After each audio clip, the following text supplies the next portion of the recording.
اس وقت اپنے کمرے میں اپنے بیڈ پر وہ مزے سے لیٹی ڈائجسٹ پڑھ رہی تھی۔ شاعرانہ مزاج مہک کے چہرے پر اس وقت ایک دل فریب مسکراہٹ اور سکون تھا۔ یہ اس کا پسندیدہ کام تھا اور اپنے پسندیدہ کام میں وہ کسی بھی طرح کی دخل اندازی برداشت نہیں کر سکتی تھی۔ تبھی کمرے کا دروازہ کھلا اور فوزیہ کمرے میں داخل ہوئی۔ فوزیہ کو دیکھ کر اس نے ڈائجسٹ ایک سائڈ پر رکھا اور اسے دیکھتے ہوئے مسکرا دی۔ گھر کے کام کاج ختم کرنے کے بعد فوزیہ تھوڑی دیر اس کے پاس بیٹھنے کے لیے آ جایا کرتی تو کبھی وہ چلی جاتی، لیکن جب سے وقاص آیا تھا مہک نے جانا بالکل بند کر دیا تھا۔ فوزیہ نے تیکھی نظروں سے اسے گھورتے ہوئے اس کے قریب ہی بیٹھ گئی۔ کیا بات ہے، بڑا دل فریبی سے مسکرایا جا رہا ہے، بس اپنے پسندیدہ ناول کو پڑھتے ہوئے ہونٹوں پر مسکراہٹ آ جاتی ہے، تم کبھی پڑھ کر تو دیکھو۔ اور فوزیہ نے باقاعدہ ہاتھ جھٹک کر جیسے اس کی بات کو ہوا میں اڑا دیا۔ نہ بی بی، مجھ سے یہ کام نہیں ہوتے، اور ویسے بھی تم یہ سب کچھ پڑھ کر کیا کر لوگی؟ اتنی شاعرانہ باتیں، اتنی محبت بھری کہانیاں پڑھنے کا کوئی فائدہ نہیں۔ وقاص بھائی کو یہ سب کچھ پسند نہیں ہے۔ اس نے حیرت سے فوزیہ کا چہرہ دیکھا۔ وقاص کو پسند نہیں ہے تو مجھے اس سے کیا مطلب؟ اس نے باقاعدہ کندھے اچکائے اور فوزیہ جیسے اسی انتظار میں تھی۔ وہ تمہارا ہونے والا شوہر ہے اور اس کی پسند ناپسند اب تمہاری پسند ناپسند ہونی چاہیے۔ فوزیہ نے مسکراتے ہوئے اس کے سر پر بم پھوڑ دیا۔ یہ تم کیا کہہ رہی ہو فوزیہ؟ مجھے نہیں کرنی وقاص بھائی سے شادی۔ اس نے فوزیہ کی جانب دیکھتے ہی بلا جھجک انکار کر دیا، جبکہ فوزیہ نے اپنا ہاتھ منہ پر رکھ لیا۔ حیرت سے پھٹی پھٹی نظروں سے وہ مہک کو دیکھ رہی تھی۔ کتنی دیدہ دلیری سے تم نے میرے بھائی کے رشتے کو انکار کر دیا ہے، حالانکہ تایا جان رشتے کی حامی بھرتے ہوئے فائنل کر کے آئے ہیں، اور ویسے بھی اب تمہارے یہ چونچلے ختم ہونے والے ہیں، سو اب اپنی خواہشوں کو لگام دے لو۔ ابھی وہ نند کے رشتے پر فائز ہی نہیں ہوئی تھی اور اس کے طور طریقے ہی بدل گئے تھے۔ فوزیہ اور اس کے درمیان اچھی دوستی تھی، لیکن یہ کوئی طریقہ نہیں تھا بات کرنے کا۔ اسے بھی فوزیہ کی بات سنتے ہوئے جی بھر کر تب چڑھی۔ اس کے باپ نے گھر میں اس طرح کی کوئی بات نہیں کی تھی۔ اسے لگا جیسے فوزیہ جھوٹ بول رہی ہے، اور اسی احساس کے ساتھ اس کی اپنی دھڑکن بھی تیز ہو گئی تھی۔ اس کے دل میں خوف سا پھیل گیا تھا۔ جب سے وقاص بیرون ملک سے آیا تھا اسے یہی اندیشہ کھائے جا رہا تھا، اور اب یہ اندیشہ حقیقت کا روپ دھارے اس کے سامنے کھڑا تھا۔ خواب دیکھنا کوئی غلط بات نہیں ہے، اور نہ ہی خواب کسی کے باپ کی جگیر ہیں۔ تم بھی دیکھا کرو۔ اپنی بے فکری کو ظاہر کرتے ہوئے مہک نے کندھے اچکائے اور فوزیہ طنزیہ مسکراہٹ سے اسے دیکھنے لگی۔ چھوٹے چھوٹے گھروں میں بڑے بڑے خواب دیکھنا اچھی بات نہیں ہوتی، اور ویسے بھی جتنا جلدی ان خوابوں سے نکل آیا جائے بہتر ہوتا ہے۔ میں چلتی ہوں، اب ویسے بھی کل بھائی کے ساتھ باقاعدہ طور پر مٹھائی لے کر آنا ہے۔ اس نے جاتے ہوئے ایک بار پھر اس کے کانوں میں اپنے آنے کا مقصد ڈال دیا، اور وہ حیرت سے اٹھتے ہوئے کمرے سے باہر آ گئی۔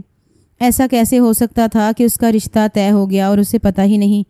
اس کے دل نے شدت سے یہ خواہش ظاہر کی تھی کہ فوزیہ جو کچھ کہہ رہی ہے وہ جھوٹ ہے۔ اپنی ماں کے کمرے میں جاتے ہوئے وہ ان سے پوچھنا چاہتی تھی کہ حقیقت کیا ہے، اسی لیے اس کا رخ آسیہ بیگم کے کمرے کی جانب تھا۔ دروازے پر دستک دیتے ہوئے وہ اندر داخل ہوئی، جبکہ آسیہ بیگم گہری نیند میں سوئی ہوئی تھی۔ اس نے جاتے ہی ان کے کندھے سے جھنجھوڑتے ہوئے انہیں اٹھا ڈالا۔ امی اٹھیے اور میری بات سنیے۔ نیند سے بھری ہوئی آنکھیں کھول کر آسیہ بیگم اسے دیکھنے لگیں۔ یہ کیا طریقہ ہے؟ میں بھی لیٹی ہوں، آرام کرنے دو مہک۔ انہوں نے نرمی سے دیکھتے ہوئے سے کہا۔ وہ اپنی عادت کے خلاف آج ان کے آرام میں خلل ڈال رہی تھی، لیکن یہ بات اس سے برداشت نہیں ہو رہی تھی۔ امی، مجھے سچ سچ بتائیے کہ ابو نے میرا رشتہ طے کر دیا ہے؟ اس کے چہرے پر ایک گہری پریشانی رقم تھی۔ کیا مطلب ہے تمہارا؟ آسیہ بیگم حیرت سے اسے دیکھ کر پوچھنے لگیں۔ ابھی مجھے فوزیہ بتا کر گئی ہے کہ وقاص بھائی کے ساتھ بابا نے میرا رشتہ طے کر دیا ہے، اور آپ نے مجھے بتایا ہی نہیں۔ دکھ سے وہ رونے کو تھی جب آسیہ بیگم نے نرمی سے اس کا ہاتھ تھام لیا۔ تمہارے بابا نے ابھی کسی بھی بات کا ذکر نہیں کیا۔ فوزیہ کو تم جانتی ہو، بات کو بڑھانا اس کی عادت ہے۔ تمہارے بابا آتے ہیں تو میں پوچھ لیتی ہوں ان سے، پریشان مت ہو۔ وہ جانتی تھی کہ وہ بھی کسی بھی طرح کے رشتے کے لیے راضی نہیں ہے، اور ویسے بھی ظفر صاحب نے ابھی گھر میں کسی بھی معاملے کا ذکر نہیں کیا تھا، لہٰذا وہ خود بھی اس بارے میں کچھ نہیں کہہ سکتی تھی۔ امی، اگر ذکر ہو بھی تو آپ نے بابا کو واضح لفظوں میں کہہ دینا ہے کہ میں وقاص بھائی سے شادی نہیں کرنا چاہتی۔ وہ اٹھ کر ہٹ دھرمی سے انہیں دیکھنے لگی۔ غلط بات، ایسا نہیں کہتے۔ اچھی بیٹیاں ہر کام اپنے باپ کی مرضی کے مطابق کرتی ہیں۔ اپنی ماں کی حد درجہ فرما برداری پر وہ اکثر ہی چڑ جاتی تھی۔ امی، اچھی لڑکیاں اپنی خواہشوں کو بھی دیکھتی ہیں۔ بس میں نے کہہ دیا ہے، آپ ایسا ہی کہیں گی۔ وہ کہتے ہوئے کمرے سے باہر آ گئی۔ دل میں ایک نئی پریشانی نے جنم لیا تھا۔ وہ کبھی کسی ایسے رشتے میں منسلک نہیں ہو سکتی تھی جس شخص کو وہ جانتی نہ ہو۔ وقاص عمر میں اس سے کافی بڑا تھا اور وہ اس کے مطابق ایک آئیڈیل شخص نہیں تھا۔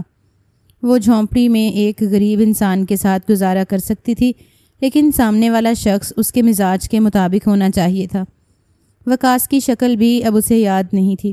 ایک عرصہ ہو چکا تھا اس نے اسے نہیں دیکھا تھا۔ اب تو وہ 7 سال بیرون ملک بھی گزار کر آیا تھا اور آنے کے فوراً بعد ہی اس کی اور مہک کی شادی کی خبریں گردش کرنے لگیں۔ حالانکہ جب وہ بیرون ملک تھا تب تک اس بات کا کوئی علم نہیں تھا کہ وہ دونوں کسی بھی رشتے میں منسلک ہوں گے۔ اب اسے شدت سے شام کا انتظار تھا۔ شام کو ہی ظفر صاحب گھر آتے تھے اور ان سے ہی اسے اصل معاملے کے بارے میں علم ہوتا، اور بالآخر ظفر صاحب گھر آ ہی گئے۔ زندگی میں پہلی بار وہ اتنا بے تابی سے باپ کا انتظار کر رہی تھی۔ السلام علیکم بابا۔ آگے بڑھتے ہوئے اس نے اپنے باپ کے ہاتھ سے بیگ تھام لیا اور انہوں نے ہاتھ بڑھاتے ہوئے اس کے سر پر ہاتھ رکھ دیا۔ وعلیکم السلام میرا بچہ، جواب دیتے ہوئے وہ کمرے میں داخل ہو گئے، جبکہ وہ کچن میں ان کے لیے پانی لینے کے لیے گئی تھی۔ پانی پینے کے بعد وہ کافی دیر ان کے کمرے میں بیٹھی رہی اور ان سے دل کے متعلق چھوٹی موٹی بات چیت کرتی رہی۔ تبھی انہوں نے اسے دیکھتے ہوئے نرمی سے کہا، بیٹا آپ کچن میں میرے لیے چائے بنا کر لے آئیے، مجھے آپ کی امی سے ضروری بات کرنی ہے۔ اور اس کے دل نے بے اختیار ہی بے چینی سے دھڑکن تیز کر دی۔ اسے یقین ہو چکا تھا کہ کوئی نہ کوئی معاملہ ضرور تھا، ورنہ کبھی بھی اس کا باپ یوں سے کمرے سے جانے کے لیے نہیں کہتا۔ کمرے سے باہر نکلتے ہی وہ دروازے کی اوٹ میں کھڑی ہو گئی۔ جب ظفر صاحب نے اپنی بات کا آغاز کرتے ہوئے آسیہ بیگم کو اپنے فیصلے کے متعلق آگاہ کیا، میں نے مہک اور وقاص کے رشتے کے لیے ہاں کر دی ہے۔ رات ہی بھائی صاحب اور میرے درمیان معاملات طے پا چکے ہیں۔ ویسے بھی اماں جان کی بھی یہی خواہش تھی، اور اب وقاص بیرون ملک سے آ گیا ہے تو وہ لوگ جلد سے جلد نکاح اور رخصتی کرنا چاہتے ہیں، اور اس کے بعد اسے شاید ایک بار پھر دبئی جانا پڑے۔ اپنے کپ کپاتے ہوئے وجود کو تھام کر وہ دروازے کے قریب ہی کھڑی رہ گئی، یعنی اس کی قسمت کا فیصلہ ہو چکا تھا اور کسی نے بھی اسے بتانا بھی گوارا نہیں کیا۔ غصے کی ایک شدید لہر نے اسے گھیر لیا۔ ایسا کیسے کر سکتے تھے اس کے گھر والے؟ آج تک اس کے باپ نے اس سے پوچھے بنا قدم بھی نہیں اٹھایا تھا۔ یقیناً یہ وقاص اور اس کے گھر والوں کی وجہ سے ہی ہوا ہوگا۔ اس کے اندر بدگمانی جنم لینے لگی۔ چچا کی فیملی بہت اچھی تھی، اس کا ان کے گھر اچھی طرح آنا جانا تھا، لیکن وقاص کے آنے کے بعد وہ بدگمان سی ہونے لگی۔ اسے یوں محسوس ہوتا تھا جیسے وہ شخص اس کے خوابوں کے درمیان ایک بڑی رکاوٹ ہے۔ ان دونوں کا کوئی میل نہیں۔ وہ ایک پڑھی لکھی باشعور لڑکی، جبکہ وہ کم پڑھا لکھا شخص تھا جو عمر میں بھی اس سے کافی بڑا تھا۔ ماں باپ کے درمیان انہی باتوں کا تبادلہ جاری تھا۔ آسیہ بیگم نے کسی بھی طرح کی ضد یا انکار نہیں دکھایا، بلکہ اپنے شوہر کے فیصلے کے آگے سر جھکا دیا، اور وہ اپنی ماں کی طبیعت اور مزاج سے اچھی طرح واقف تھی۔ وہ سب کچھ کر سکتی تھی لیکن اپنے شوہر کے خلاف کبھی بھی نہیں جا سکتی تھی۔ اس کے کندھوں پر جیسے بھاری بوجھ آن گرا ہو۔ اب سب کچھ اس نے اپنے ہاتھوں سے ہی سنبھالنا تھا۔ چائے بنانے کا ارادہ ترک کرتے ہوئے وہ ہمت کر کے کمرے میں واپس چلی گئی اور باپ کے سامنے جا کر کھڑی ہو گئی۔ بابا، میں نے آپ کی باتیں سن لی ہیں۔ آپ میرے رشتے کی باتیں کر رہے تھے۔ اور ظفر صاحب اور آسیہ بیگم نے حیرت سے اس کے چہرے کی جانب دیکھا جو مکمل طور پر زرد ہو چکا تھا۔ بابا، کیا فائدہ اتنا پڑھانے لکھانے کا جب آپ اپنی بیٹیوں سے پوچھ کر ان کی زندگی کے فیصلے نہ کریں؟ زندگی میں پہلی بار وہ باپ کے مد مقابل آ کر کھڑی ہو گئی، اور وہ بھی صرف اور صرف اس شخص کی وجہ سے۔ میں نے تم لوگوں کو صرف اسی لیے پڑھایا لکھایا تاکہ لوگ یہ نہ کہیں کہ ظفر خان کی بیٹیاں ان پڑھ ہیں، بلکہ تم لوگ اپنے مستقبل کو پہچان لو، اس لیے نہیں کہ تم باپ کے سامنے اس کے فیصلوں کو ٹھکرا دو۔ میں آپ کے فیصلے کو نہیں ٹھکرا رہی بابا، لیکن آپ کو مجھ سے پوچھنا چاہیے تھا۔ یہ میری زندگی ہے اور میرا فیصلہ۔ اپنے کمرے میں جاؤ مہک، میں اور تمہارے بابا بات کر رہے ہیں۔ آسیہ بیگم نے اسے منظر سے غائب کرنا چاہا، لیکن وہ ہٹ دھرمی سے باپ کو دیکھتی کھڑی رہ گئی۔ یہ تمہاری زندگی کب سے ہونے لگی مہک؟ ماں باپ اولاد کے لیے اچھا ہی سوچتے ہیں اور میں نے بھی سوچ سمجھ کر فیصلہ کیا ہے، لیکن بابا۔ اس سے پہلے کہ وہ مزید بحث کرتی، جب ظفر صاحب نے اسے اپنے کمرے میں جانے کے لیے کہہ دیا اور وہ روتی ہوئی پلٹ آئی۔ اسے کبھی بھی قابل قبول نہیں تھا کہ وہ شخص ایک ناپسندیدہ صورت میں اس کی زندگی میں شامل ہو جائے۔ وہ ان رومانٹک انسان جسے آج کل کے طور طریقوں کا علم ہی نہیں، جس سے لوگوں کے درمیان بات کرنی ہی نہیں آتی تھی، نہ جانے وہ اس کے ساتھ زندگی کیسے گزارے گی۔ کمرے میں آتے ہی اس نے ہاتھ مار کر اپنی کتابوں کو نیچے گرا دیا، جبکہ شیشے کے سامنے پڑا ہوا سامان بھی اس کے غصے کی نظر ہو گیا۔ جب اس کی بہن نادیہ نے حیرت سے اسے دیکھا، وہ کم ہی اتنا غصہ کیا کرتی تھی، لیکن جب کرتی تو دیر تک اپنے غصے پر قائم رہتی۔ کیا ہوا اپی؟ نادیہ نے نرمی سے اسے تھامتے ہوئے اس سے پوچھا اور بیڈ پر بٹھا دیا۔ جلدی سے پانی کا گلاس بھرتے ہوئے اس نے اس کی طرف بڑھایا اور اس نے پینے سے انکار کر دیا۔ میں سوچ بھی نہیں سکتی تھی کہ بابا اس حد تک چلے جائیں گے۔ نادیہ، مجھے وہ شخص کسی صورت قبول نہیں ہے۔ کیا مطلب؟ نادیہ بھی اس کی بات سمجھ نہیں پائی۔ بابا، میری اور وقاص بھائی کی شادی طے کر چکے ہیں۔ اور نادیہ نے حیرت سے آنکھیں کھول کر اسے دیکھا۔ واہ آپی، کتنا مزہ آئے گا۔ اس نے اندیکھی نظروں سے نادیہ کو دیکھا اور اس کی چلتی زبان خاموش ہو گئی۔ ویسے وہ کافی ہینڈسم ہے، میں ان سے مل چکی ہوں، نادیہ نے اس بار سنجیدگی سے کہا تھا۔ وہ بات نہیں ہے نادیہ، میری عمر، معیار اور مزاج تینوں ہی اس سے نہیں ملتے، اور اس صورتحال میں زندگی کیسے گزاری جا سکتی ہے؟ آپ ایک بار ان سے مل تو لیں، شاید آپ کو پسند آ جائیں۔ اور نادیہ کی بات سن کر اس نے خاموشی اختیار کر لی۔ اس کے باپ نے فیصلہ کر دیا تھا اور اس کے باپ کے فیصلے کے خلاف جانا شیر کی کچار میں ہاتھ ڈالنے کے مترادف تھا۔ وہ رات جیسے تیسے گزر گئی۔ اگلی صبح ہی فوزیہ کی کال آ گئی، میں اور بھائی آ رہے ہیں، بھائی سے بھی مل لینا اور منہ بھی میٹھا کر لینا۔ ویسے بھی رسم کے مطابق بات پکی کرنے تو آنا ہی ہے، اور اس نے خاموشی سے کال کاٹ دی۔ نہ جانے کیوں دل میں بوجھل پن اور بے چینی سی پھیلتی جا رہی تھی۔ فوزیہ کی سخت طبیعت اور چچی کی سختیوں سے وہ اچھی طرح واقف تھی۔ چچی اسے ایک پل کے لیے بھی اپنے گھر برداشت نہیں کرتی تھیں، اور اب اپنے بیٹے کی زندگی میں پورے حق سے لے کر آ رہی تھیں۔ کاش کہ اس کے باپ کو یہ بات سمجھ آ جاتی۔ اگلی صبح وہ لوگ واقعی ان کے گھر موجود تھے۔ نادیہ اسے کمرے میں بلانے کے لیے آئیں اور وہ اسی حلیے میں ان لوگوں کے سامنے چلی گئی۔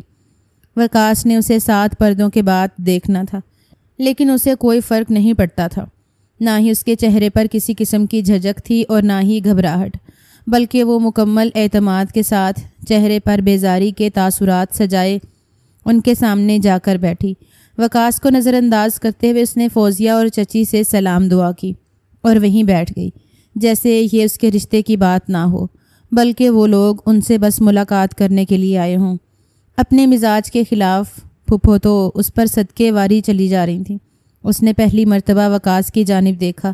سفید کڑکڑاتے ہوئے لباس میں اس کی پرسنالٹی اچھی خاصی تھی، جبکہ سنجیدگی سے وہ ان لوگوں میں بیٹھا بس تایا سے ہی ہلکی پھلکی بات چیت کر رہا تھا۔ شگن کے کچھ پیسے اپنی بہو کے ہاتھ پر رکھ کر میں رشتہ پکا کر دینا چاہتی ہوں، اور اس کے بعد تو نکاح اور رخصتی ہو جائے گی، چچی جان نے مسکراتے ہوئے کہا، اور اس سے پہلے کہ وہ اٹھ کر اس کی ہتھیلی پر نوٹ سجا دیتی، جب اس نے وقاص کی جانب دیکھتے ہوئے سنجیدگی سے کہہ دیا، مجھے آپ سے بات کرنی ہے۔ اس سے پہلے کہ رشتہ فائنل ہو، میں اکیلے میں آپ سے بات کرنا چاہتی ہوں۔ آسیہ بیگم کو خاصی حیرت ہوئی، وہ ایسی بالکل بھی نہیں تھی، لیکن اب وہ اسے بات کرنا چاہتی تھی۔ رشتہ تو فائنل ہو چکا ہے مہک بچے، اب تمہیں وقاص سے کیا کہنا ہے؟ انہوں نے معاملے کو سلجھانے کے لیے نرمی سے مسکرا کر کہا، جبکہ وہ سنجیدگی سے وقاص کو دیکھ رہی تھیں۔ کوئی بات نہیں تائی امی، ہم تھوڑی دیر بات کر کے آتے ہیں۔ خوش اسلوبی سے تائی امی کو جواب دے کر وہ اس کے ساتھ ہی اٹھتے ہوئے باہر آ گیا، جبکہ ظفر صاحب کی سنجیدہ نگاہوں نے دور تک اس کا تعاقب کیا تھا۔ ان کے قریب ہی عبداللہ، ان کے چھوٹے بھائی اور وقاص کے والد براجمان تھے، جو ہمیشہ کی طرح اپنی کم گو طبیعت کی وجہ سے خاموش بیٹھے تھے۔ گھر کے سارے معاملات ان کی بیگم ہی سنبھالتی تھیں، اور یہاں بھی وہی سارے معاملات کو دیکھ رہی تھیں۔ ظفر صاحب کو یقین تھا کہ وقاص سب کچھ اچھے طریقے سے ہینڈل کر لے گا، لہٰذا انہوں نے بے فکری سے آسیہ بیگم کو کھانا لگانے کا کہہ دیا۔ جبکہ وہ وقاص کے ساتھ لان میں آ گئی۔ کرسی پر بیٹھتے ہوئے وقاص بھی بالکل اس کے سامنے ہی بیٹھ گیا۔ کیا کہنا چاہتی ہیں آپ؟ اس نے بات کا آغاز کیا تھا اور مہک اس کے چہرے کو دیکھتی رہی۔ آپ جانتے ہیں کہ میں شادی کرنے کے حق میں نہیں ہوں۔ اسے لگا کہ وقاص سختی سے ایکشن لے، جبکہ اس کے چہرے پر وہی نرمی اور سنجیدگی تھی۔ مشرقی لڑکیاں ایسے فیصلوں پر ہلکی پھلکی بغاوت نہیں کرتیں، لیکن ان کی بغاوت کو خاطر میں نہ لا کر فرض ادا کر دیا جاتا ہے۔ ویسے بھی بیٹیاں اپنے گھروں میں زیادہ اچھی لگتی ہیں، اس نے نرمی سے مسکراتے ہوئے کہا، اور مہک اس کے چہرے کو دیکھتی رہی۔ ہلکی سی شرمندگی اسے محسوس ہوئی تھی، لیکن وہ اس شخص سے دو ٹوک بات کر لینا چاہتی تھی۔ حالانکہ اس کا ارادہ تھا کہ وہ کھلے لفظوں میں سے کہہ دے گی کہ وہ اس سے شادی نہیں کرنا چاہتی، لیکن یہاں آ کر اس کی ساری ہمت جواب دے گئی۔ پڑھنا اور جاب کرنا میرا خواب ہے۔ میں نے تعلیم حاصل کی ہے صرف گھرداری سنبھالنے کے لیے نہیں، بلکہ اپنا مستقبل بنانے کے لیے۔ وہ آہستگی سے میز پر ہاتھ رکھتے ہوئے اعتماد سے اس کی آنکھوں میں دیکھ رہی تھی، جبکہ وہ بھی مکمل طور پر سنجیدہ اور پر اعتماد تھا۔ بالکل، لڑکیوں کو ایسے ہی ہونا چاہیے۔ جاب کرنے اور مستقبل سنوارنے میں کوئی حرج نہیں۔ یہ وہی شخص تھا جس نے فوزیہ کو تعلیم دلوانے سے انکار کر دیا تھا، اور اس کی یہی سوچ مہک کے لیے بغاوت کا باعث بنی تھی۔ لیکن اب وہ اس کے سامنے اس بات کو تسلیم کر رہا تھا کہ لڑکیوں کو جاب کر کے اپنے مستقبل کو سنوار لینا چاہیے۔ سوچ لیں، بعد میں آپ اپنی باتوں سے مکر بھی سکتے ہیں۔ اگر آپ کو بے یقینی ہے تو آپ مجھ سے شرائط نامہ درج کروا سکتے ہیں محترمہ۔ اس نے اتنا دل نشین لہجے میں کہا کہ وہ کافی دیر اس کے چہرے کو دیکھتی رہی۔ اس کی لو دیتی نظروں پر اس نے پلکوں کو جھکا لیا۔ وہ شخص عجیب مزاج کا مالک تھا۔ اس نے جس وقاص کا تصور کر رکھا تھا وہ تو شاید 7 سال پہلے ہی اس سے ملا تھا۔ اس بار ملنے والا وقاص مکمل طور پر مختلف تھا۔ وہ ابھی بھی مطمئن نہیں تھی۔ وہ ان لوگوں سے اچھی طرح واقف تھی۔ منافقت زدہ چہروں کو پہچاننے میں اسے غلطی نہیں ہوتی تھی۔ وہ خاموشی سے اٹھ کر اندر چلی آئی، جبکہ اس کے پیچھے ہی وقاص بھی اندر چلا آیا۔ ان دونوں کے چہرے پر کسی بھی قسم کے تاثرات نہیں تھے۔ فوزیہ نے جانچتی ہوئی نظروں سے بھائی کے چہرے کا جائزہ لیا۔ تمہیں اب اپنے آپ کو ہماری پسند کے مطابق ڈھال لینا چاہیے۔ ویسے بھی مرد اپنی بہن اور ماں سے زیادہ متاثر ہوتا ہے۔ مجھے کسی کے مطابق ڈھلنے کی ضرورت نہیں ہے۔ میں اپنے مزاج سے ہی متاثر کرنا اچھے سے جانتی ہوں۔ بے فکری سے کہتے ہوئے وہ کھانا کھاتی رہی، اور فوزیہ کو ایسے تپ چڑھی کہ اس نے دوبارہ پلٹ کر اسے مخاطب کرنا بھی گوارا نہیں کیا۔ اسے اس لہجے پر کافی حیرت ہوئی تھی۔ وہ شخص اس کی کسی بھی بات سے انکار نہیں کرتا تھا، اور وہ چاہ کر بھی اس کے سامنے اس رشتے سے انکار کر نہیں پائی۔ اس روز اس کے ہاتھ پر شگن کے پیسے رکھ دیے گئے اور اسے مکمل طور پر وقاص کے ساتھ منسلک کر دیا گیا۔ وہ خاموشی سے ان لوگوں کے درمیان بیٹھی رہی اور پھر اٹھ کر کمرے میں چلی گئی۔ ایسا نہیں تھا کہ وہ کسی اور کو پسند کرتی تھی، لیکن اسے اپنے ہم مزاج شوہر چاہیے تھا جو اس کے مزاج کو سمجھ سکتا، نہ کہ ایسا بڑا شخص جو مکمل طور پر اپنی ماں اور بہن کے کنٹرول میں ہو۔ شام میں ایک بار پھر اس نے آسیہ بیگم سے بحث لگا لی۔ امی، آپ میری زندگی کے بارے میں کیوں نہیں سوچ رہی؟ بیٹا، والدین اولاد کے لیے ہمیشہ اچھے فیصلے کرتے ہیں۔ مجھ پر اعتماد رکھو، میں گارنٹی لیتی ہوں کہ تمہارے بابا نے سوچ سمجھ کر فیصلہ کیا ہوگا۔ ویسے بھی وقاص بہت اچھا لڑکا ہے، تمہارے بابا کا کاروبار بنا کر دے رہا ہے۔ ہم بھی چاہتے ہیں کہ ایسے لڑکے سے تمہیں منسلک کریں جو ہمارا بھی خیال رکھے اور تمہارا بھی، نہ کہ وہ لڑکا جو رشتے کی اہمیت کو بھی سمجھ نہ پائے۔ وہ حیرت زدہ رہ گئی۔ یعنی وہ اس کے باپ کو کاروبار بنا کر دے رہا تھا اور وہ بدلے میں اس کا ہاتھ دے رہے تھے۔ امی، آپ لوگ سودا کر رہے ہیں میرا؟ مجھے آپ سے یہ امید نہیں تھی۔ اس کی آنکھوں میں نمی پھیلنے لگی۔ آسیہ بیگم حیرت اور پریشانی سے اسے دیکھنے لگی۔ وہ کوئی غیر نہیں، تمہارے بابا کا بھتیجا ہے، اور یہ بھائی صاحب کی خواہش تھی کہ وہ ان دونوں کو ایک نیا کاروبار بنا کر دیں تاکہ اس عمر میں وہ دونوں اس کاروبار سے منسلک ہو کر اچھا وقت گزار لیں۔ لیکن وہ خاموشی سے کچن سے پلٹ کر کمرے میں چلی گئی۔ آسیہ بیگم کو یقین تھا کہ وہ ان کے فیصلے پر ناز کرے گی جب وہ وقاص کے گھر میں اس کی دلہن بن کر جائے گی۔ نہ جانے کیوں انہیں لگتا تھا کہ وہ وقاص ان کی بیٹی کو بہت خوش رکھے گا۔ عورت کے جذبات ایک سنجیدہ مرد اچھی طرح سمجھ سکتا ہے۔ ایک لاؤبالی سا لڑکا صرف چند روز کی شاعرانہ باتوں سے ہی اگتا جاتا ہے، لیکن یہ تو مقدر بتانے والے تھے کہ ان دونوں ماں بیٹی میں سے کون صحیح راستے پر تھا، وہ لڑکی جو اپنے اجڑ جانے کا غم منا رہی تھی، یا پھر وہ ماں جو صرف یہ سوچ کر مطمئن تھی کہ انہوں نے بیٹی کو محفوظ ہاتھوں میں سونپ دیا ہے اور وہ شخص اپنی جان سے بڑھ کر ان کی بیٹی کی حفاظت کرے گا۔ اگلے آنے والے دنوں میں اس کی شادی کی تیاریاں ہونے لگیں۔ 1 ہفتے بعد ان کا نکاح اور اس کی تاریخ مقرر ہو چکی تھی۔ ایک گھر سے اٹھ کر بس دوسرے گھر ہی جانا تھا۔ گلی میں آمنے سامنے ہی دونوں گھر واقع تھے۔ اس نے مکمل طور پر خاموشی اختیار کر لی، یا پھر اس نے ہار مان لی تھی۔ اس نے خود کو مقدر کے حوالے کر دیا۔ اگر خدا نے اس کے مقدر میں وہی شخص لکھا تھا تو وہی صحیح۔ وہ بس ایک نیک مقدر اور اچھے نصیب کی دعا مانگ رہی تھی۔ اسے حقیقت میں اگر غرض تھی تو صرف اور صرف اپنی خوشیوں سے، اس کے علاوہ اسے کسی چیز سے غرض نہیں تھی۔ بالآخر وہ دن بھی آیا جب اسے وقاص کے نام کی مہندی لگا دی گئی۔ اپنے ہاتھوں میں وقاص کا جگمگاتا ہوا نام دیکھ کر وہ کتنی ہی دیر دیکھتی رہی۔ آسیہ بیگم نے اس کے ماتھے پر لب رکھ کر اسے دنیا بھر کی خوشیوں کے مل جانے کی دعا دی تھی، جبکہ وہ خاموشی سے زیر لب آمین کہتے ہوئے خاموش ہو گئی۔ سب لوگوں کی چالاکیاں اس کے سامنے عیاں تھیں۔ اگلے دن اس کا نکاح تھا اور پھر اس کے ساتھ ہی رخصتی۔ اس گھر میں جس گھر میں اس نے اپنا حسین بچپن گزارا، اس کا سامان پیک کر دیا گیا۔ اب اس گھر میں صرف ایک رات کی مہمان رہ گئی تھی۔ کمبائن فنکشن، اورنج اور پنک کلر کے کنٹراسٹ میں لہنگا پہنے وہ اتنی حسین لگ رہی تھی کہ وقاص نے کتنی دیر نگاہوں کا رخ موڑ کر اس کا حسین چہرہ دیکھا۔ اس کے پہلو میں براجمان وہ شخص بھی کافی باروب لگ رہا تھا اور اس وقت بھی دلہن بن کر اس پر بے پناہ روپ آیا تھا۔ حالانکہ اسے کوئی انوکھی خوشی میسر نہیں ہوئی تھی، لیکن پہلی بار اس قدر خوبصورت میک اپ کر کے وہ اتنی حسین لگ رہی تھی کہ کافی دیر خود کو دیکھتی رہی۔ سب کچھ اس کی پسند کا ہی دلایا گیا۔ اسے وقاص نے کوشش کی تھی کہ وہ اس کے ساتھ جا کر شاپنگ کرے، لیکن اس نے سارا ملبہ ماں اور چچی پر گرا دیا۔ اس کی ماں اس کی پسند سے اچھی طرح واقف تھی۔ کچھ دیر کے بعد نکاح تھا۔ نکاح نامے پر سائن کرتے ہوئے وہ مکمل طور پر ایمانداری سے اپنا سب کچھ اس شخص کو سونپ رہی تھی، جس شخص کے متعلق اسے امید نہیں تھی کہ وہ اس کے ساتھ زندگی اس طرح سے گزارے گا جس طرح سے وہ چاہتی ہے۔ لیکن پھر بھی اس نے اپنی طویل خوشیوں کی دعا کی تھی۔ اپنی زندگی پر بدلتا ہوا حاکم دیکھ کر اس کی آنکھیں نم ہو گئیں۔ جب اس کے باپ نے اسے گلے لگایا تو وہ کتنی دیر ان کے گلے لگ کر روتی رہی۔ ظفر صاحب نے اسے کافی لاڈ پیار سے پال پوس کر بڑا کیا تھا۔ زندگی میں پہلی بار اس کی زندگی کا اتنا بڑا فیصلہ کرتے ہوئے انہوں نے اس کی خواہش کا احترام نہیں کیا، ورنہ آج تک انہوں نے جو کچھ بھی مانگا تھا ان کے مانگنے سے پہلے ہی انہیں دلایا گیا۔ اسے کبھی بھی اس بات کا احساس نہیں دلایا گیا کہ وہ ایک لڑکی ہے۔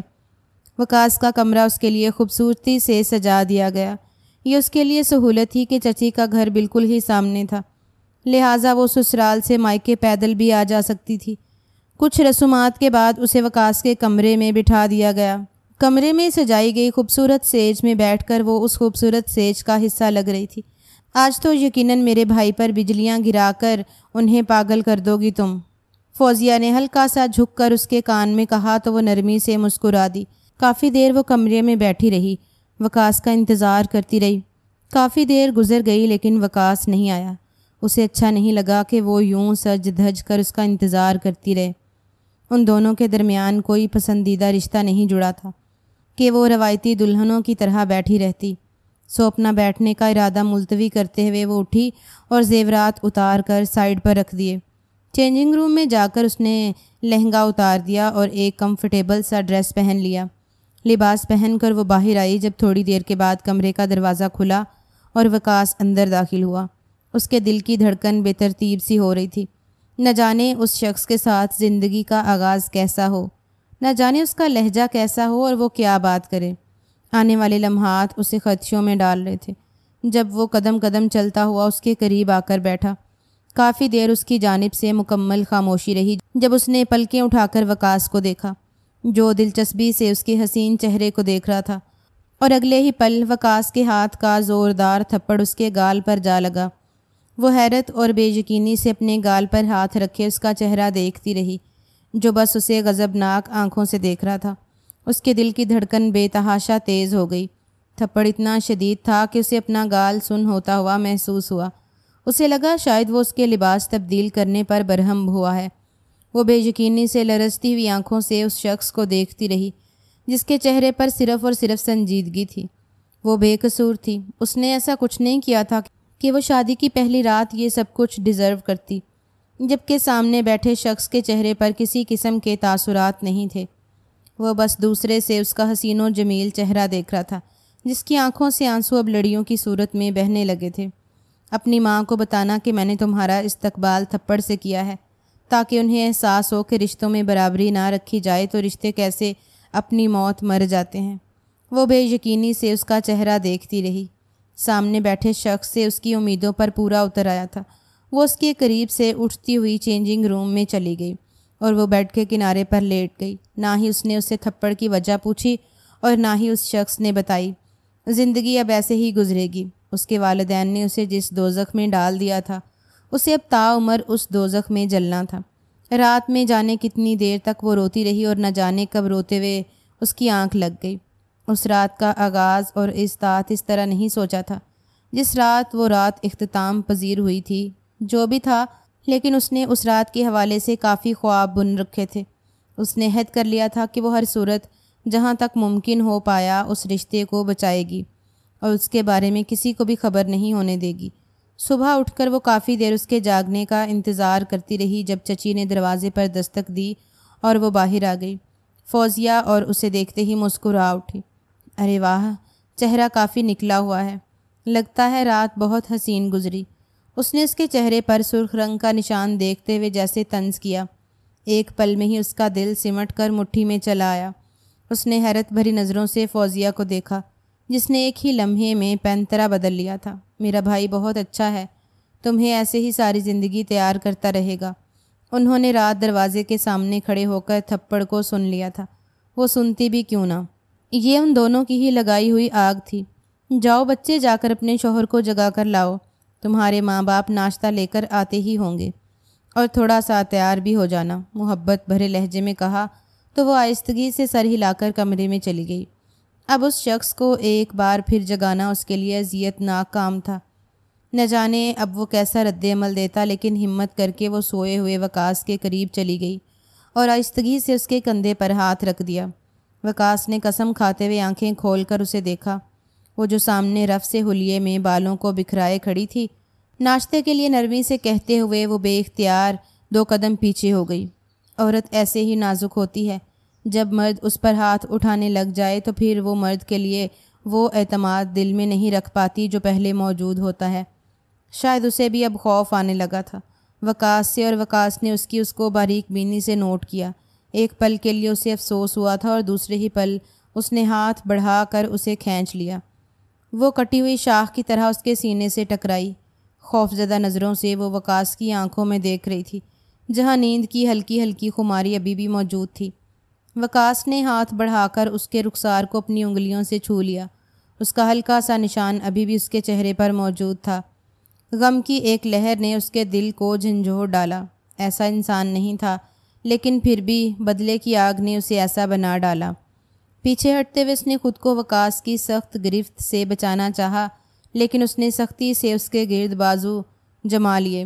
ساری راہوں کو بند کر دیا۔ تم یہاں سے نہیں جا سکتے جب تک کہ میں نہ چاہوں۔ اس کا لہجہ ابھی بھی سنجیدہ تھا، لیکن بہت نرم، جبکہ ان دونوں کی دھڑکنیں ایک دوسرے کے سینے میں محسوس ہو رہی تھیں۔ چھوڑیے مجھے، دروازہ کھلا ہے، اس نے بے حد آہستگی سے کہا جب وقاص نے آگے بڑھتے ہوئے اس کی گردن پر لب رکھ دیے۔ تو کھلا کیوں رکھا تھا؟ تمہیں نہیں پتا کہ تم شوہر کو جگانے آ رہی ہو؟ اس نے پہلی بار وقاص کا یہ روپ دیکھا تھا اور اس روپ پر وہ حد سے زیادہ نروس ہو رہی تھی۔ وہ پر اعتماد لڑکی تھی، لیکن اس کے باوجود اس وقت اس کا پورا وجود کپکپا رہا تھا۔ وقاص پلیز، کوئی آ جائے گا۔ ساری رات کی کشیدگی ایک پل میں ہی دور ہو گئی، لیکن اس کے دل سے ابھی بھی یہ دکھ نہیں گیا تھا۔ وقتی طور پر اس کا لہجہ اور رویہ وہ بھول چکی تھی، اور اس وقت سب سے ضروری تھا اس شخص کی گرفت سے خود کو آزاد کرنا۔ اس کی نرم و نازک اور سفید ملائم گردن پر لب رکھتے ہوئے ایک سکون اس کے جسم میں سرایت کر گیا۔ اس نے رات اپنے بدلے اور غصے میں بگاڑ ڈالی۔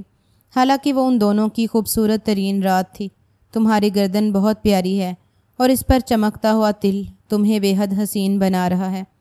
وہ شخص خمار آلود لہجے میں کہتا ہوا اس لڑکی کے نشے میں ڈوب رہا تھا جس سے دور رہ کر اس نے ابھی اپنی دادی جان کا بدلہ بھی پورا کرنا تھا۔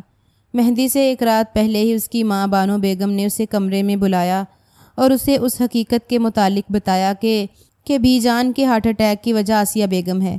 وہ یہاں سے چلا گیا تھا اور اس وقت بیرون ملک ہی تھا جب اسے خبر موصول ہوئی کہ دی جان نہیں رہی، اور دی جان کے لیے اس کا دل محبت سے بھرا ہوا تھا۔ یہ دکھ اس کے لیے ناقابل برداشت تھا۔ وہ ہمیشہ سے ہی دی جان کے بے حد قریب تھا۔ اسے ہر اس چیز سے نفرت تھی جو دی جان کے لیے اذیت کا باعث بنتی۔ ایک دم سے ہی انہیں ہارٹ اٹیک آیا اور وہ ہمیشہ کے لیے دنیا چھوڑ کر چلی گئی۔ اس وقت بھی بانو بیگم نے اسے یہی کہا تھا کہ باقی ساری بات بعد میں سمجھائیں گی، اور اس رات مہندی کے فنکشن کے دوران اسے اپنے کمرے میں بلا کر انہوں نے یہ راز کھول دیا کہ بی جان کی موت کی وجہ آسیہ بیگم تھی۔ آسیہ بیگم کا رویہ ہی اس قدر سخت تھا کہ دی جان کے لیے ناقابل برداشت ثابت ہوا، اور وہ موقع پر ہی دل کا دورہ پڑنے سے جاں بحق ہو گئیں۔ نہ جانے کتنی ہی دیر اپنی ماں کے چہرے کو دیکھتا رہا۔ اسے اب یہ خبر سنا رہی تھی، اگر اسے پہلے بتا دیتی تو شاید وہ اس رشتے سے ہی انکار کر دیتا۔ آسیہ بیگم اس حد تک کیسے جا سکتی تھیں کہ اس نے نفرت میں ہی اس کی دی جان ہی چھین لی؟ یہ آپ کیا کہہ رہی ہیں تائی امی؟ ایسا کیسے کر سکتی ہیں؟ آسیہ بیگم کا رویہ شروع سے ہی کافی نرم اور محبت کرنے والا تھا، اور اس وقت اسے یہ بات ہضم کرنا کافی مشکل تھا۔ چاہیں تو اپنے باپ سے پوچھ لیں، لیکن بہتر ہے کہ تم ان کے زخم مت ادھیڑو۔ حقیقت یہی ہے کہ اس رات بھی جانا کو گھر سے نکال کر آسیہ بیگم نے اپنا بدلہ پورا کیا، اور زندگی میں پہلی بار انہوں نے ہی دی جان پر ہاتھ اٹھایا تھا۔ حالانکہ کسی میں اتنی جرأت نہیں تھی کہ وہ دی جان کے سامنے آواز اٹھاتا۔ تمہارے تایا ابو تو انہیں چھوڑنے کے در پر تھے، لیکن پھر بھی جوان اولاد کا خیال کرتے ہوئے خاموش ہو گئے۔ میں تمہیں بتانا نہیں چاہتی تھی، لیکن ہو سکتا ہے کہ کل کو یہ خبر تمہیں مہک دے دے تو تم بدگمان نہ ہو جاؤ۔ اس کے کندھے پر ہاتھ رکھتے ہوئے انہوں نے آخری تیر بھی گمان سے نکال کر اس کے سینے میں پیوست کر دیا۔ اسے یقین بھی نہیں تھا کہ اس کو اس قدر پیار ملے گا۔ شفیق دی جان پر آسیہ بیگم نے ہاتھ بھی اٹھایا تھا، اور اسے غصے اور نفرت کا بدلہ لینے کے لیے اس رات اس نے پہلی مرتبہ نہر پر ہاتھ اٹھا دیا تاکہ وہ اپنے والدین کو یہ بات جا کر بتائے اور اس کی ماں اس تکلیف کو سمجھ پائے۔ ایک بار پھر شدت سے یہ خیال حاوی ہوتے ہی اس نے مہک کو خود سے دور دھکیل دیا، اور وہ نہ سمجھی سے اسے دیکھتی رہی، اور جس کے اس پیار بھرے روپ سے حیران ہوئی تھی۔ ایک بار پھر اسے خود سے دور دھکیلتا دیکھ کر اس کی عزت نفس پر شدید چوٹ لگی۔ پیچھے ہٹتے ہوئے کمرے سے باہر چلی گئی۔ کچھ ہی دیر کے بعد وقاص تیار ہو کر باہر آ گیا، خوشگوار ماحول میں ناچتا ہوا۔ اس نے آسیہ بیگم کو بہت کم مخاطب کیا تھا، اور یہ بات مہک نے بھی نوٹ کی۔ نہ جانے اس شخص کے دل میں کیا چل رہا تھا۔ اپنے چہرے پر لگے ہوئے ہلکے سے نشان کو اس نے میک اپ سے چھپا لیا۔ وہ نہیں چاہتی تھی کہ اس کے والدین اس اذیت سے گزریں۔ جو کچھ اس کے مقدر میں لکھا ہوا تھا وہ خود پر ہی لٹانا چاہتی تھی۔ وہ اپنا حوصلہ اور ہمت اور صبر کے ساتھ اس وقت کا سامنا کر کے یہ گھر بنا لینا چاہتی تھی۔ ناشتے کے بعد رسم کے مطابق وقاص اور مہک دونوں ہی ظفر صاحب کے گھر چلے گئے۔ اسے اندازہ تھا کہ جب وہ گھر جا کر اس بارے میں ذکر کرے گی تو وہ لوگ ضرور اس کے متعلق پوچھیں گے، اور تب وہ دی جان کی بات ان کے منہ پر بیان کر دے گا۔ لیکن اسے جان کر شدید حیرت ہوئی کہ نہ ہی مہک نے اس بات کو گھر والوں کے سامنے دہرایا، اور نہ ہی ان کا رویہ وقاص کے ساتھ خراب تھا، بلکہ ہمیشہ کی طرح آسیہ بیگم اس پر صدقے واری جا رہی تھیں۔ وہ حیرت زدہ رہ گیا۔ جب ہی وہ ان کا نرم رویہ دیکھتا تو اس کے دل میں یہ خیال آتا کہ آخر کیسے وہ اس کی پیٹھ پیچھے دی جان کے ساتھ یہ سلوک کر سکتی ہے، حالانکہ وہ دکھاوے میں اس قدر شفیق عورت ہے کہ ان کی عزت کرنے کو دل چاہتا ہے۔ اس وقت دوپہر کا کھانا خوشگوار ماحول میں کھایا جا رہا تھا جب بات کو گھماتے ہوئے وقاص نے اس بات کا ذکر کیا کہ ہو سکتا ہے وہ فوزیہ کی شادی کے بعد علیحدہ گھر میں شفٹ ہو جائے، اور سب سے پہلے ہی آسیہ بیگم نے نکتہ اٹھا لیا۔ بھائی صاحب بھی اکلوتی اولاد، وقاص بیٹا تمہارے بغیر وہ کیسے رہیں گے؟ یہاں آ کر مہک کو بھی وقاص کے لہجے میں تبدیلی نظر آ رہی تھی، اور وقاص ان باتوں کو چھیڑ کر صرف یہ جاننا چاہتا تھا کہ اس کے سسرال والے اس کے والدین کے بارے میں ایک ایسی رائے رکھتے ہیں۔ اگر آسیہ بیگم خود ایسی عورت تھی تو غالباً اپنی بیٹی کے لیے بھی وہ صرف شوہر کا ہی انتخاب کرے گی، نہ کہ ساس سسر کا۔ تمہارے یہاں سے جانے کے بعد مہر کا فرض بنتا ہے کہ وہ چچی اور چچا کی خدمت کرے۔ فوزیہ تو پرایا دھن ہے، آج اس گھر میں کل اپنے گھر میں۔ اور وہ حیرت زدہ رہ کر ان کے چہرے کو دیکھتا رہا، جہاں پر منافقت کی ایک لہر بھی نہیں تھی۔ اس کے دل میں عجیب سے خیال ہلچل مچانے لگے۔ آخر ایک عورت اس قدر شفیق کیسے ہو سکتی تھی؟ اور اس کے بعد جب اس پر یہ راز کھلا کہ وہ محلے میں رہنے والی فاطمہ آپا، جن کی اولاد ان کو ایک عرصہ پہلے چھوڑ گئی ہے، آسیہ بیگم باقاعدگی سے اس کا خیال بھی رکھتی ہیں اور اپنے گھر سے کھانا بنا کر بھی ان کو بھجواتی ہیں، وہ خاموشی سے اس شام گھر چلا آیا۔ لیکن ایک حد تک اس کے خیالات بدل چکے تھے۔ اس رات اس نے بھی ایک بار پھر بانو بیگم سے اس بات کا ذکر کیا۔ انہیں خود بھی اندازہ ہو رہا تھا کہ وہاں سے آنے کے بعد ان کے بیٹے کے لہجے اور رویے میں تبدیلی ہے۔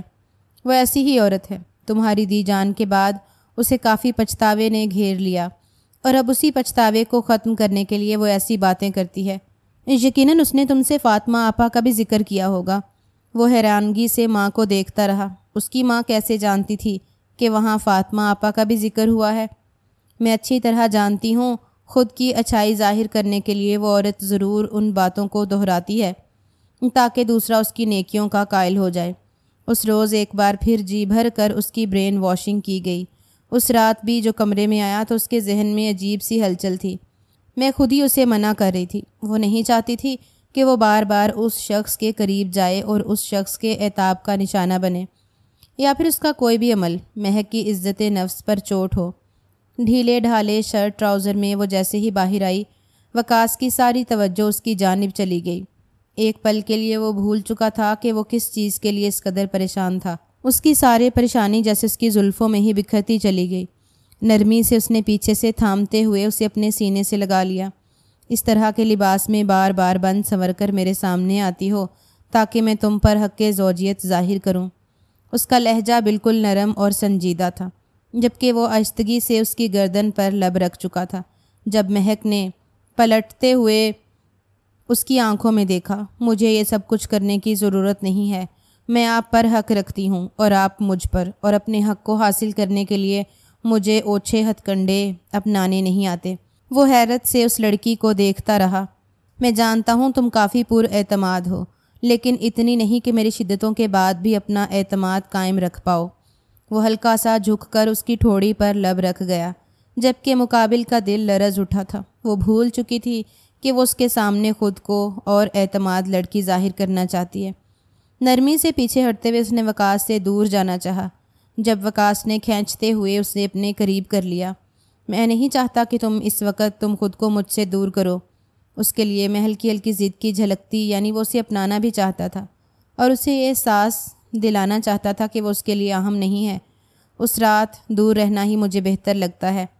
اس نے دانستہ طور پر اس رات اور اس تھپڑ کا ذکر کیا تاکہ وہ اسے اس کی وجہ بتائے۔ کافی دیر اس کی آنکھوں میں دیکھتا رہا۔ وہ تھپڑ تمہارے لیے نہیں تھا، جن کے لیے تھا تم نے انہیں بتایا ہی نہیں۔ آپ سے مراد ہے میرے والدین؟ انہوں نے آپ کا کیا بگاڑا ہے؟ اس نے اس کی آنکھوں میں دیکھتے ہوئے سوال کیا تھا۔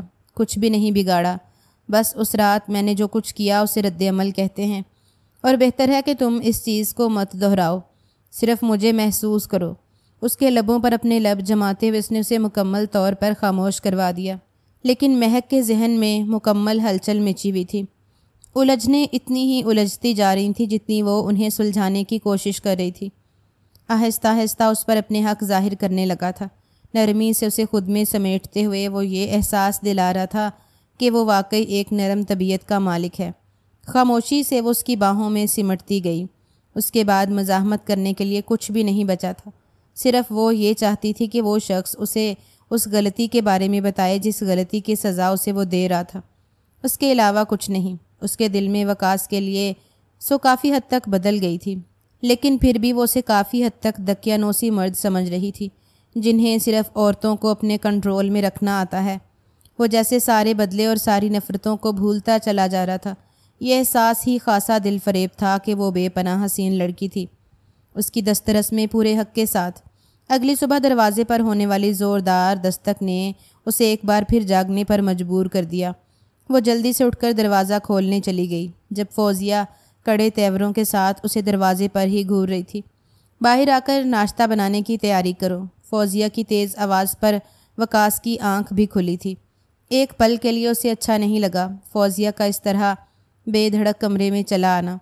اس وقت ان کی شادی کو صرف دوسرا دن تھا اور وہ نئی نویلی دلہن تھی۔ اس کا دل چاہا کہ وہ اٹھ کر فوزیہ سے کہہ دے کہ وہ ناشتہ خود ہی بنائے، لیکن پھر مروتاً خاموشی اختیار کرنا پڑی۔ وہ جانتا تھا کہ گھر میں کافی بدمزگی پیدا ہوگی، حالانکہ یہ صرف انصاف کی بات تھی، لیکن اسے کہا جائے گا کہ وہ مہک کی حمایت کر رہا ہے اور اس کے مقابلے میں اپنی بہن کو نیچا دکھا رہا ہے۔ سو اس نے خاموش رہنے میں ہی عافیت سمجھی۔ مہک نے ناشتہ بنانے کے بعد گھر کا سارا کام سمیٹ لیا۔ دوپہر کے وقت وہ تھوڑی دیر ریسٹ کرنے کے لیے کمرے میں جا رہی تھی جب بانو بیگم نے اسے کمرے میں بلا لیا۔ تھوڑی دیر آ کر میرے پیر دباؤ۔ جبکہ وہ ان کے قریب بیٹھی ناخنوں پر نیل پالش لگا رہی تھی، اس نے حیرت سے لوگوں کا رویہ دیکھا۔ کسی کام کے سلسلے میں ناشتے کے بعد ہی وقاص گھر سے باہر چلا گیا تھا اور چچا بھی اس کے ساتھ تھے، اور ان کے جاتے ہی ان دونوں ماں بیٹی کا عجیب و غریب رویہ مہک کو کافی حیران کر رہا تھا۔ چچی جان، میں نہا کر کپڑے تبدیل کر لوں، اس کے بعد میں آپ کے پیر دباتی ہوں، وہ آہستگی سے کہہ کر پلٹنے لگی جب بانو بیگم نے اسے سختی سے ایک بار پھر رک جانے کو کہا۔ پہلے میرے پاؤں دباؤ اور دوبارہ مجھے کہنے کی ضرورت نہ پڑے۔ اسے بھی غصہ آنے لگا تھا۔ اس نے پلٹتے ہوئے فوزیہ کی جانب دیکھا اور سختی سے کہہ دیا، فوزیہ سارا دن فری رہی ہو، چچی جان کے پاؤں دبا دو۔ وہ کہتے ہوئے اوپر جانے لگی اور دروازے سے اندر آتے ہوئے وقاص کو بانو بیگم نے دیکھ لیا تھا۔ یہ تمہاری اچھی تربیت نہیں ہے کہ تم بہو بنتے ہی تمیز و تمدن بھول گئی۔ تمہارے ساتھ مل کر سارا دن گھر کا کام سنبھالا ہے۔ میں تو تم دونوں سے کہہ رہی ہوں کہ تھوڑی دیر آرام کر لو، میں خود ہی باقی کام سنبھال لوں گی بیٹی۔ تھامتے ہوئے وہ اٹھ کر نرم لہجے میں کہہ رہی تھی اور مہک بس انہیں دیکھتی رہی۔ مہک نے پلٹ کر وقاص اور عبداللہ چچا کو اندر آتے ہوئے دیکھا۔ اسے سمجھ آ چکی تھی کہ چچی نے فوراً ہی پینترا کیوں بدل لیا۔ وہ حیرت زدہ نظروں سے ان لوگوں کو دیکھ رہی تھی جن پر اس کے باپ نے اعتماد کر کے انہیں اپنی بیٹی تھما دی تھی۔ السلام علیکم امی، کیسی طبیعت ہے آپ کی؟ خیریت ہے؟ وقاص نے اندر آتے ہوئے سلام کیا اور پھر حیرت زدہ نظروں سے ان لوگوں کو دیکھنے لگا۔ اسے اندازہ ہو گیا تھا کہ یہاں کچھ ہوا ہے۔ نہیں بیٹا، میں ٹھیک ہوں، بس مہک کو سمجھا رہی تھی کہ بڑوں کے سامنے زبان نہیں چلاتے، گھر کے چھوٹے موٹے کام تو میں خود ہی دیکھ لوں گی۔ اور وقاص نے پلٹتے ہوئے مہک کی جانب دیکھا۔ تم نے کچھ کہا ہے امی کو؟ اور اس نے نفی میں سر ہلا دیا۔ میں نے کچھ بھی نہیں کہا۔ آج کے بعد تم امی کے سامنے زبان نہیں چلاؤ گی۔ گھر کے کام کاج تم اور فوزیہ مل کر دیکھ لینا، لیکن امی کے سامنے آواز اٹھانا اپنی موت کو آواز دینے کے مترادف ہے، اس نے سختی سے کہہ دیا اور مہک اسے دیکھتی رہی۔ آپ صرف مجھ پر الزام لگا رہے ہیں۔ چچا جان، میں نے ایسا کچھ نہیں کیا، اس نے ڈائریکٹ عبداللہ صاحب کو مخاطب کیا اور وقاص کو اسی بات پر غصہ آیا تھا۔ سختی سے اس کا ہاتھ تھامتے ہوئے اس نے اسے اپنے سامنے کھڑا کر دیا۔ خبردار، اگر تم نے ایسی غلطی دوبارہ دہرائی تو تمہاری ماں نے دی جان کے ساتھ دہرائی تھی جو، میں تمہارا گلا دبا کر تمہیں ہمیشہ کے لیے مار دوں گا۔ اور وہ حیرت سے اپنے شوہر کو دیکھتی رہی جس کا لہجہ رات تک کافی نرم تھا، اور اب تم کیسے بات کر رہے ہو مہک سے وقاص، اور کیا مطلب ہے تمہاری اس بات کا؟ اس بار عبداللہ صاحب سے رہا نہیں گیا، اسی لیے انہوں نے غصے سے وقاص کو دیکھتے ہوئے پوچھ لیا، بابا آپ جانتے ہیں نا کہ تائی امی نے دی جان کے ساتھ کیا سلوک کیا تھا؟ ان کے منہ پر تھپڑ مار کر انہیں آخری وقت میں گھر سے نکال دیا تھا، اور اب یہ وہی سب کچھ میری ماں کے ساتھ کرنا چاہتی ہے۔ مہک حیران بنی اس کا چہرہ دیکھ رہی تھی۔ یہ کیا کہہ رہے ہو تم وقاص؟ ہوش میں تو ہو تم؟ اس کے باپ کا رویہ کافی سخت ہوا تھا۔ یہی سچ ہے بابا، چاہے تو ماما سے پوچھ لیں، اس نے باپ کی جانب دیکھتے ہوئے بانو بیگم کو اپنی حمایت کرنے کے لیے کہا، جبکہ وہ اپنے بیٹے کو دیکھ رہی تھیں۔ انہیں اندازہ نہیں تھا کہ وہ یوں سب کے سامنے اس پول کو کھول دے گا۔ اچھا، تو یہ وجہ ہے کہ میں 2 دنوں سے دیکھ رہا ہوں تمہارا رویہ مہک کے ساتھ درست نہیں ہے، یعنی تمہاری ماں نے تمہیں پہلے ہی اس قدر بدظن کر دیا ہے کہ تم نے رشتے کی شروعات سے پہلے ہی اس کی خوبصورتی کو کھو دیا۔ وہ حیرت سے اپنے باپ کو دیکھ رہا تھا۔ یہ سب تمہاری ماں کی بنائی ہوئی من گڑت کہانیاں ہیں۔ تمہاری بھی جان وفات سے پہلے نہ صرف بھائی صاحب کے گھر رہی ہیں، بلکہ پورا محلہ جانتا ہے کہ بھابھی نے اس کی کس قدر خدمت کی ہے۔ افسوس ہے مجھے تمہاری تربیت پر۔ مجھے اندازہ نہیں تھا کہ تم میرے بھائی کی بیٹی کے ساتھ یہ سلوک کرو گے۔ وقاص کبھی ماں کو دیکھتا اور کبھی باپ کی جانب۔ جب اس کا باپ اس کی ماں کے سامنے جا کر کھڑا ہو گیا، رشتے میں زہر پھیلانا چھوڑ دو بانو، اب تو باز آ جاؤ، ساری زندگی تم نے یہی کام کیا ہے۔ اور وہ غصے سے پھٹ پڑی تھی۔ کیوں چھوڑ دوں عبداللہ صاحب؟ آخر کبھی آپ نے میری سچائی کو جاننے کی کوشش کی ہے؟ مجھے وہ عزت اور مقام دلایا ہے جو ہمیشہ سے بھابھی کے حصے میں آیا۔ دی جان نے جانے سے پہلے گھر کی ساری ذمہ داری ان کے سپرد کر دی، اور آپ اور بھائی صاحب ہمیشہ ہی ان کے گن گاتے رہتے ہیں۔ آخر کیوں؟ کیا میں اس گھر کی بہو نہیں ہوں؟ وہ غصے سے پھٹ پڑی تھی، اور اب آ کر وقاص کو حقیقت کا ادراک ہوا تھا کہ اس کی ماں نے اپنے ساتھ کی گئی زیادتیوں کے بدلے میں اس کے بیٹے کی خوشیاں چھین لی تھیں، اور وہ اس معصوم لڑکی پر ستم ڈھا کر خود کو دی جان کی نظروں میں معتبر کر رہا تھا، یہ جانے بغیر کہ وہ نہ جانے ان کی روح کے لیے بھی کس قدر اذیت کا باعث بنتا ہوگا۔ تو ہم ساری زندگی وہ مقام نہیں کما پائی، صرف اپنی منافقت کی وجہ سے۔ جہاں بھابھی نے ہمیشہ رشتوں کی پہچان کو مد نظر رکھا ہے، وہاں تم نے ہمیشہ منافقت کو فروغ دیا ہے، اور یہی وجہ ہے کہ آج میرا بیٹا اس مقام پر کھڑا ہے اور تمہاری بیٹی تمہاری دہلیز پر بیٹھی رہ گئی۔ انہوں نے حیرت سے اپنے شوہر کو دیکھا۔ فوزیہ کا رنگ بھی زرد ہو چکا تھا۔ اس کے بعد کلیجے میں کس قدر تکلیف تھی اسے اندازہ ہو چکا تھا۔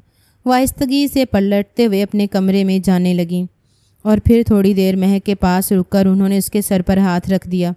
ہو سکے تو اپنے چچا کو معاف کر دینا، شاید آپ میرے پاس یہی کچھ رہ گیا ہے، وہ کہتے ہوئے نرمی سے اس پر ایک نظر ڈال کر کمرے میں چلے گئے، جبکہ وہ حیرت سے بے یقینی سے اس شخص کو دیکھ رہی تھی۔ کچھ دیر ہی وہ وہاں رکی اور پھر وہ بھی کمرے میں چلی گئی۔ اس قدر ذلت اور اذیت کا سامنا اسے اس گھر میں کرنا ہوگا اس نے سوچا ہی نہیں تھا۔ حیرت سے ماں کو دیکھتے ہوئے وہ ان کے سامنے جا کر کھڑا ہو گیا۔ کیا یہ سب کچھ سچ ہے جو بابا کہہ رہے ہیں؟ آپ نے مجھ سے جھوٹ بولا؟ اور وہ بس خاموشی سے کھڑی رہ گئی۔ خاموشی ان کا جواب تھا، اور اس بات کا اسے اندازہ ہو چکا تھا۔ اس کی نس نس میں اترنے لگا۔ اس نے ایک ایسی لڑکی کے ساتھ زیادتی کی جو لڑکی اس گھر میں صرف اسی کے رشتے کی بنا پر آئی تھی۔ صرف اسی کا دامن تھام کر اس نے اپنے ماں باپ کے گھر کو چھوڑ دیا۔